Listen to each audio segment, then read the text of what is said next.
So, good news. We finally got a fucking ban list. Bad news. Stratos is still fucking banned. Why? Fucking Kevin. Alright, where do you want this? Mother... Ow! What the f***, Kevin?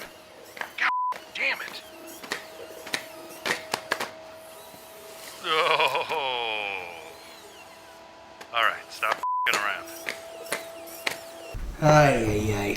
Well, here we go. Everyone else is posting their, opinions on the new ban list. We figured we might as well share ours as well. Figured you guys probably want to hear from us what we think. Sorry for it being so late in the day, but we had other stuff in our lives going on, so... We had lives. You know what that's like, right? No, they don't. We're more productive than they are. Just kidding. So anyway, here's our opinion on what we think of the new Yu-Gi-Oh list. So we're going to start out with the first... Chaos Emperor Dragon and Stratos are still banned, which means they're probably not in frickin' Duelist Saga, which is fucking bullshit. Okay, good. We got that out of the way. Yeah. So on to the actual list. 3 cards are now banned. Kieran, thank God. Thank God. Come on. Pendulum monster can bounce a card during either player's turn, can't be destroyed or targeted. The fuck were they thinking? No. What's surprising to me is that it stayed at limited. They didn't just up and ban it right up straight like the OCG did. Well, they were probably testing it to see how it was at 1, and when they saw that it didn't work, then they banned it. Yeah, even then, we limited it right after the OCG just banned the damn thing. Yeah. So you have to wonder what they were thinking there. Second, what is it called? The Tyrant Neptune. Neptune. Currently, the only Planet Series card from the GX manga to be banned, which it's banned for a really stupid reason. It's banned not because of it, but because of other cards that you tribute for it. As is tradition of most banned cards. It's banned before it becomes a problem over here. Like Chaos Coliseum. Yep. And third, Vanity's Emptiness. A lot of people are like, no, why do they ban Vanity's Emptiness? Personally, when you have a card that you flip it up and it pretty much wins the game 9% of the time, they already banned Royal Oppression. Vanity's Emptiness was essentially a Royal Oppression that you didn't have to pay life points for. If they had it running around, they might as well have brought Royal Oppression back. Exactly. Royal Oppression is more playable because you have to pay costs. You have to pay 800 life points. But yeah, those are the only changes from banned that have been banned. So limited, pretty much all the stuff that got limited is the stuff that has gotten erratas in Duelist Saga that are coming out, which have been confirmed via early leaks. I don't know how these people got them. We have Rescue Cat, which is now limited to you can only use its effect once per turn. That's why it's back. Bryonic, also once per turn. No more of this. Okay, I'm going to pitch a card, bounce, do some other things, then pitch another card, bounce once per turn. You have to pitch either multiples at once or none. And next is Brain Control. Brain Control, which is actually a lot more powerful than I realized. I thought it could only be used on monsters that have been normal summoner set. No. The apparent text change is that it has to be a monster that can be normal summoner set, which is... It's an interesting limitation on bringing the card, especially considering they didn't change anything else about it. Yeah.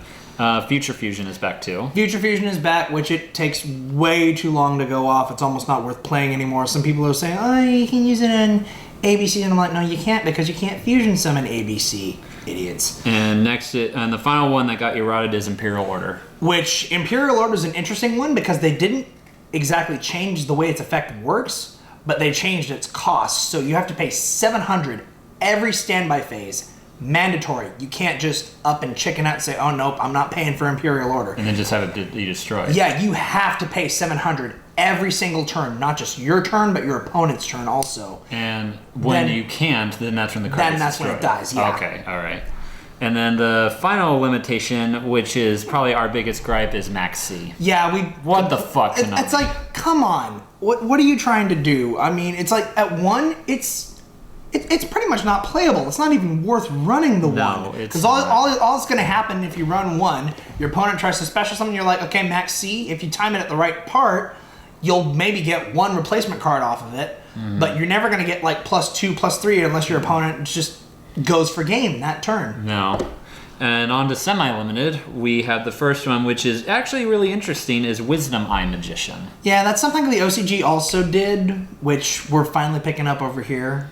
Yeah, I mean, I could see why it was limited to begin with, but now it's like, that deck kind of teetered back a little bit, so now they... Well, especially with all the power creep with everything else. Yeah, but especially with that deck, now that Kieran is gone, I think Wisdom Eye is a good pretty much trade-off for it.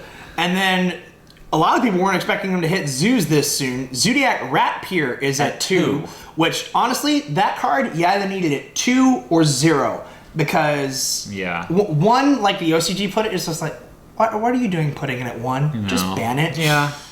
And then Sangan is unlimited 8 fucking months after they errated it. Konami, what the fuck are you doing? You did this with Dark Magician of Chaos also. You release it in a product a week after the fucking list comes out, and then you don't, and then you get the errata, and then you don't change the fucking list for another 8 fucking months. And the final update is also semi-limited. Interrupted Kaiju Slumber. That too. That's one that OCG put it at 1. We put it at 2. I can honestly see the reasoning for that. Mostly because for OCG putting it at 1, they've got Dark Hole at 1. They don't have Regeki over there, so Monster Destruction is very limited over there. Yeah, they've got 1 Dark Hole and 1 Feather Duster, but they don't have Regeki and they don't have Heavy Storm. Oh, okay. So that's the trade-off there. So then they put Kaiju Slumber to 1 over there, because essentially it's another Dark Hole it's a Dark Hole that special summons 2 monsters. Pretty much. I mean, I like the card, but I was worried that they're going to put it at 1 because it is essentially good out to most boards nowadays, even without now that Vanities is gone. Yeah, but I think it would be just perfect at 2. Yeah, it's perfectly fine. I mean, Dark Hole's at 2, so why would you not put Kaiju Slumber? Yeah. Now for what they didn't do. We already talked about Chaos Emperor Dragon and Stratos. Some of the other things that are on the OCG list that we're kind of surprised didn't happen here. They didn't hit Paleozoics at all. No Treat Toad limit, no limit on any of the other things or anything. The Paleozoics are completely untouched.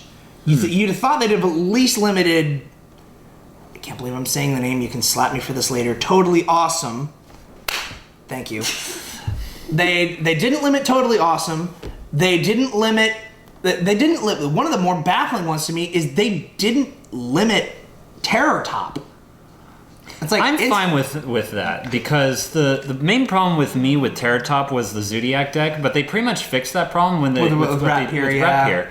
Plus, if you get rid of Terror Top, it gets rid of all the other like more tolerable decks that utilize it, like Speedroids. That is true. I mean, Speedroids definitely need Terror Top, just like Heroes need Stratos. What the fuck, Kevin Stewart? Okay.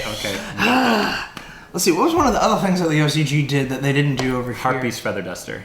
Yeah, Feather Duster is a weird one, because it's like, you've got Heartbeast Featherstorm coming out. What?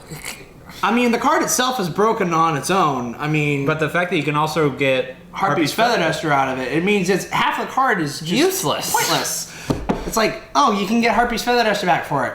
Okay. I think the only reason they haven't brought Heartbeast Feather Duster back over here is because they feel like if they unban Heartbeast Feather Duster, they're going to have to ban Raigeki. Probably. That's the only thing that I can think of doing. What else have they not really hit aside from Norden? Yeah, Norden being alive that's because if they hit Norden, then totally awesome would be thank you. Would be ow! Thank you. It would be more tolerable because it'd be harder to get out. Yeah, because you don't have. I mean, it'd still be usable, but yeah. And I mean, difficult. you got Theseus for instant fusion now. So why do we still have Norden over here? OCG banned it years ago. I mean, well, actually, technically, we still don't have some of the rank 4s that they do because they still have Exoton Knight over there. Yeah, that's right. And a whole bunch of the other stuff. And another thing, I'm sort of surprised that they haven't hit. Trick Clown. Really? Trick Clown or Zephyrknight. Because the Zephyrknight would be more than Trick Clown, I think. Well, here's the thing with the Brilliant Engine. If you take out Trick Clown, what does the Brilliant Engine really help with? You're right. Nothing. Trick Clown's the problem.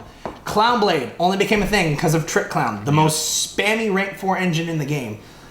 So, but it does have a cost of 1,000 life points every time it comes back. So do a whole bunch of other things. They're gone. That's true. I mean, it's one of those what can you do things, but those are Norden was the big one. I almost forgot about him until you mentioned him. Yeah. But yeah, it's like, oh, Norden plus level 4 equals Bahamut Shark. I'm actually surprised I didn't do anything with Bahamut Shark either. Well, like I said, if they hit Norden, then Bahamut Shark wouldn't be a problem. Yeah, if they hit Norden or limited the frog to 1, it wouldn't be a problem. But no, it's like, oh, Paleozoics, we're not going to do anything to them. Why? Granted, all you have to do is just summon Jinzo and the deck is dead. Pretty much. Maybe that's why. Maybe. Well, who knows? Maybe Jinzo will see a resurgence. Side deck Jinzo's everywhere. Yeah. All right. Well, thanks so much for listening to our rambling. This is Andrew the Collector. And Setosama the Fanatic, also known as Scott. Signing off. Signing off. Catch you guys later. Boom. Like, comment, subscribe.